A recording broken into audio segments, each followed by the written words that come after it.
नमस्कार दोस्तों, स्वागत करता हूँ मैं आपका फिर से एक बार अपने चैनल पे। दोस्तों, आज मैं बहुत ही अच्छा टॉपिक लाया हूँ इग्नू का जो हमारा एग्ज़ाम होता है, बीए का जो हमारा एग्ज़ाम होता है, हम उसे कैसे सॉल्व कर सकते हैं। दोस्तों, यही आज का हमारा टॉपिक है कि हम इसे कैसे सॉल्व करेंगे। दोस्तों, बीए का जो एग्ज़ाम होता है, आप मान लीजिए आप पॉलिटिकल साइंस के स्टूडेंट हो, तो पॉलिटिकल साइंस का स्टूडेंट जो होता है उसे पेपर कैसे सॉल्व करना चाहिए। बहुत से लोगों की ये परेशानी होती है कि 20 नंबर वाले कैसे सॉल्व करें, 12 नंबर वाले कैसे सॉल्व करें और 6 नंबर वाले कैसे सॉल्व करें। दोस्तों, ये परेशानी आती ही है क्योंकि जो हमारा बीए का ग्रेजुएशन का जो हमारा जो एग्ज़ाम होता है, उसमें नॉर्मली क्या होता है कि एक छोटा सवाल दे दिया जाता है कि मान लें कि महात्मा गांधी के विचारों को समझाइए। तो दोस्तों, अब काफ़ी स्टूडेंट सोचते हैं कि महात्मा गांधी के विचारों को हम 20 नंबर में कैसे करें। तो दोस्तों, इसी समस्या को सॉल्व करने के लिए मैं ये वीडियो बना रहा हूँ। उम्मीद है आपके लिए उपयोगी होगी। दोस्तों, आज हम पेपर के खंडों के बारे में भी जानेंगे और उसे कैसे सॉल्व करें ये भी जानेंगे। दोस्तों, इग्नू का जो एग्ज़ाम होता है उसके 3 खंड होते हैं। पेपर के 3 खंड होते हैं। पहला खंड होता है 20 नंबर वाला, जो कि 40 नंबर का होता है। 20-20 नंबर के 2 सवाल होते हैं। दूसरा खंड होता है ख, जो कि 12 नंबर वाला होता है और उसमें 12-12 नंबर के 4 सवाल होते हैं। और तीसरा खंड होता है 6 नंबर वाला, जो कि 6-6 नंबर के 2 सवाल होते हैं। ये टोटल अगर हम इन्हें करें तो पूरे 100 मार्क्स हमारे हो जाते हैं। दोस्तों, इसी प्रकार से हम देखेंगे कि एक सवाल को हम 6 नंबर में भी करके देखेंगे, 12 नंबर में भी करके देखेंगे और हम उसी सवाल को हम 6 नंबर में भी करके देखेंगे। दोस्तों, यही बहुत बड़ा कन्फ्यूज़न है कि हम उसी सवाल को 6 नंबर में कैसे करें और उसी सवाल को हम 12 नंबर में कैसे करें और उसी सवाल को हम 6 नंबर में कैसे करें।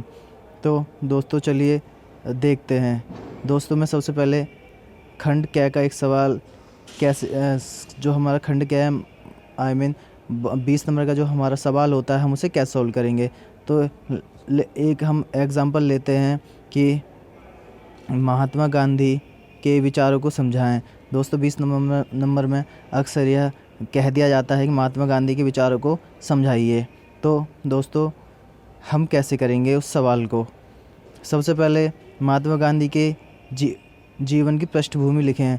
दोस्तों, आपको याद रखना है कि ये लगभग 600 शब्दों में पूछा जाता है।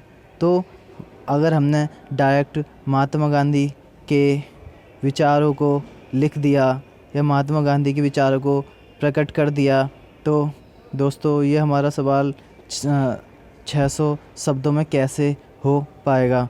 बहुत ही ज़्यादा समस्या आएगी। तो दोस्तों, सबसे पहले हमें ये देखना है, हमें एक रूपरेखा प्रकट करनी है, एक ड्राफ्ट बनाना है। उसी प्रकार से हम उसे करेंगे ताकि हमारी टाइम की बचत हो जाए और हमें अच्छे नंबर भी मिल जाएं। तो सबसे पहले दोस्तों, इसे 20 नंबर वाले को हम 4 खंडों में बांट लेते हैं। सबसे पहले हमसे पूछा गया है कि महात्मा गांधी के विचारों को प्रकट करें या समझाएं। तो सबसे पहले दोस्तों, हम महात्मा गांधी की जीवन की पृष्ठभूमि लिखेंगे। हम लगभग 1 पेज में महात्मा गांधी की जीवन की पृष्ठभूमि को लिख देंगे, जिससे कि हमारा कम से कम वह 100 शब्दों में हो जाएगा। हमारे बच्चे अब 500 शब्द। दूसरा पॉइंट बनाइए, महात्मा गांधी के विचारों को पॉइंट टू पॉइंट हेडिंग देके लिखनी है। दोस्तों, याद रहे कि हेडिंग बनाना बहुत ही इम्पोर्टेंट होता है। अगर आप हेडिंग नहीं बनाओगे तो ऐसा लगेगा जैसे कि आप कितना भी अच्छा आप लिखें, आपका जो आंसर होगा वो गुड़ गोबर हो जाएगा और आपको अच्छे नंबर नहीं मिल पाएंगे। इसीलिए दोस्तों, हेडिंग बनाना बहुत ही आवश्यक है। मान लीजिए आप गांधी जी के विचारों को 4 पॉइंटों में व्यक्त करना चाहते हैं या आपके महात्मा गांधी के विचार आपकी नज़र में 4 पॉइंट में हैं, तो आप महात्मा गांधी के विचारों को 4 पॉइंट बनाइए और उसे फिर डिस्क्राइब कीजिए। उसके बाद आपका तीसरा पहलू आ जाता है कि विचारों के पहलू लिखने हैं आपको, कि जो आप विचार लिख रहे हैं उसके क्या पहलू, उसके नेगेटिव और पॉजिटिव आपके दोनों पहलू आप लिख सकते हो, या आप उसे समझा सकते हो कि इसके क्या क्या नेगेटिव पहलू हैं और क्या पॉजिटिव पहलू हैं। और लास्ट में 20 नंबर के सवाल में आपको ये करना है, विचारों को विचारों के प्रभाव को आपको समझा देना है, जिससे कि आपका सवाल भी बड़ा हो जाएगा, आसान भी हो जाएगा और आपको 20 में से कम 16 नंबर तो आसानी से मिल ही जाएंगे। दोस्तों, ऐसा इस ड्राफ्ट से, इस रूपरेखा से सवाल को करने में एक और फ़ायदा होता है कि अगर हम पढ़ के भी नहीं जाते, कई बार ऐसा होता है कि हम जल्दी में चले जाते हैं और पढ़ने का टाइम हमें बिल्कुल नहीं मिल पाता, तो दोस्तों उस केस में भी अगर हम 20 नंबर वाले जो सवाल होते हैं उन्हें हम ड्राफ्ट के द्वारा करें या फिर उसे 3-4 भागों में बांट लें, तो वो आसानी से हो जाता है। आपका सवाल भी कवर हो जाता है और आपको ज़्यादा मत्थापेची करने की आवश्यकता भी नहीं होती। समझ लिए, ये तो समझ ही जाइए दोस्तों कि 20 नंबर के सवाल को 3-4 भागों में आपको बांटना है। आपसे कुछ भी पूछा जाता है राजनीति के बारे में, मान लीजिए आपसे एक दे दिया कि राजनीति को समझाइए, तो दोस्तों सबसे पहले आप सीधे राजनीति को तो समझाने नहीं लग जाओ, क्योंकि वो आपका 1 या 1.5 पेज ही भर पाएगा, जिससे कि आपको पूरे 20 नंबर नहीं मिलेंगे। सबसे पहले आप राजनीति की पृष्ठभूमि को समझाएं, फिर राजनीति कैसे, दूसरा पॉइंट होगा आपका राजनीति कैसे अस्तित्व में आई, तीसरा पॉइंट होगा राजनीति का असर या कह सकते हैं प्रभाव, और चौथा पॉइंट राजनीति के लाभ और हानि। ये सब आप 4 पॉइंट आपके उसके ही बन गए। तो दोस्तों ऐसे ही आपको सवाल करने हैं ताकि ज़्यादा मेहनत भी ना लगे और आपका सवाल हो जाए।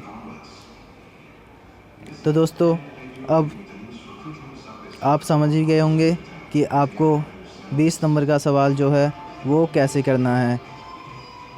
दोस्तों आगे हम देखेंगे कि खंड ख जो होता है वह आप कैसे करेंगे। खंड ख में भी ज़्यादा आपको कोई दिक्कत नहीं आने वाली, क्योंकि दोस्तों खंड ख में क्या है, 12 नंबर का सवाल होता है और वह 12 नंबर का सवाल 4 सवाल होते हैं। और दोस्तों आप जानते ही होंगे कि 12 चौक 48 ही होता है, तो 48 नंबर का क्वेश्चन होता है और इसी पे ही बहुत कुछ टिका होता है। आपका पास फेल होना इसी पे टिका होता है, अच्छे नंबर लाने इस पे भी काफ़ी हद तक टिके होते हैं। तो दोस्तों आप ये कैसे करेंगे, लेट से मान लीजिए एक सवाल आया 12 नंबर में, महात्मा गांधी के विचारों को समझाइए। दोस्तों ध्यान देने की बात है कि 12 नंबर में 20 नंबर में भी मैंने ये सवाल लिया था और मैंने 12 नंबर में भी यही सवाल लिया है। दोस्तों आप यहाँ देखिए कि 12 नंबर में मेरे पास यही सवाल है। दोस्तों मैं आपको ये समझाना चाहता हूँ कि 20 नंबर में 12 नंबर 6 नंबर वो भी सवाल हम कैसे करेंगे, क्योंकि ये बड़ी समस्या है कि 12 नंबर में वही सवाल कैसे करें और 20 नंबर में भी कैसे करें और 6 नंबर में भी कैसे करें। तो दोस्तों मैंने वही सवाल लिया है कि महात्मा गांधी के विचारों को समझाइए या प्रकट कीजिए या लिखिए, जो जैसा भी आपका क्वेश्चन आता है। तो दोस्तों उसमें मैंने 4 पॉइंट बनाए थे, इसमें हमें लगभग 2 पॉइंट तो बनाने ही हैं। पहला पॉइंट होगा कि आप महात्मा गांधी की पृष्ठभूमि मत लिखिए, डायरेक्ट उनके पॉइंट टू पॉइंट सवाल जो आपके विचार हैं उन्हें आप प्रकट कर दीजिए। और दोस्तों ये आपको याद दिला दूँ दोस्तों ये याद आपको रखना ही होगा कि हेडिंग से आपको ये सवाल करने हैं। अगर आप हेडिंग नहीं करोगे तो आपका सवाल गुड़ गोबर हो जाएगा और अच्छे नंबर नहीं आएंगे। हेडिंग बनाना बहुत ही आवश्यक है। उसके बाद दूसरा पॉइंट है आपका महात्मा गांधी के विचारों के पहलू को समझा दीजिए। जो आपने हेडिंग बनाई है उसको तो आपको डिस्क्राइब करना ही है, साथ में दूसरा पॉइंट बना लीजिए कि महात्मा गांधी के जो आपने विचार लिखे हैं उनके पहलू क्या हैं। उनके नकारात्मक पहलू हो सकते हैं या सकारात्मक पहलू हो सकते हैं या उनके प्रभाव हो सकते हैं या कुछ आपको या प्रभावी लिख दीजिए या आप उसके पहलू लिख दीजिए। आपको दोनों में से एक ही काम करना है, क्योंकि अगर आप पहलू और प्रभाव दोनों लिख देंगे तो ये आपका सवाल कुछ ज़्यादा ही बड़ा हो जाएगा और आपका टाइम भी ख़राब होगा। इसीलिए 12 नंबर में आपका ये कम से कम 3 पेज हो जाएंगे आपके, और 20 नंबर में कम से कम आपके 5 पेज हो जाएंगे। दोस्तों ये बहुत ही अच्छा और आसान तरीका है 12 नंबर के सवाल को करने का और 20 नंबर के सवाल को करने का। अब चलते हैं दोस्तों जल्दी से 6 नंबर के सवाल की ओर। दोस्तों इसमें भी आप देखोगे कि 6 नंबर के सवाल का हम एक एग्जांपल लेते हैं। हमने एग्जांपल लिया महात्मा गांधी के विचार। दोस्तों मैंने 20 नंबर में वही एग्जांपल लिया, 6 नंबर में भी वही ले रहा हूँ और 12 नंबर में वही लिया था। तो दोस्तों महात्मा गांधी के विचारों के आपका जो उत्तर रहेगा, जो आपका सॉल्यूशन रहेगा, वो आपको डायरेक्ट ही लिख देना है महात्मा गांधी के विचार। जो भी आप लिखना चाहते हो या आपको जो भी पता है डायरेक्ट लिख दो। इसमें ना आपको महात्मा गांधी के विचारों के पहलू लिखने की आवश्यकता है, ना ही उसके प्रभाव लिखने की आवश्यकता है। इसमें कोई आवश्यकता नहीं है, आप ये डायरेक्ट लिख सकते हैं। इसमें कम से कम आपका 6 नंबर में कम से कम आपका 1 पेज या ज़्यादा 1.5 पेज हो जाएगा और आपको अच्छे नंबर मिल जाएंगे। दोस्तों इसमें भी ध्यान देने की बात है कि आपको इसमें पॉइंट टू पॉइंट ही लिखना होगा। अगर आप पॉइंट टू पॉइंट नहीं लिखेंगे तो आपका जो सवाल है वो गुड गोबर हो जाएगा और आपको अच्छे नंबर नहीं मिल पाएंगे। पॉइंट बनाना बहुत ही आवश्यक है। आप रीड करके गए हो तब भी और बिना रीड किए गए हो तब भी आपका पॉइंट बनाना बहुत ही आवश्यक है। पॉइंट बनाओगे तो अच्छे नंबर मिलते हैं और सवाल भी आसान तरीके से हो जाता है। तो दोस्तों मैं उम्मीद करता हूँ कि आपको मेरी वीडियो बहुत पसंद आई होगी और आपके लिए उपयोगी होगी। दोस्तों मेरे चैनल को सब्सक्राइब करना ना भूलें और इस वीडियो को देख के इसे समझें और वैसे ही आप पेपर में करें तो आपको मुझे पूरा विश्वास है कि आपको अच्छे नंबर मिलेंगे। आरजे एजुकेशन की ओर से आपको बीए के एग्ज़ाम की बहुत बहुत शुभकामनाएं। धन्यवाद।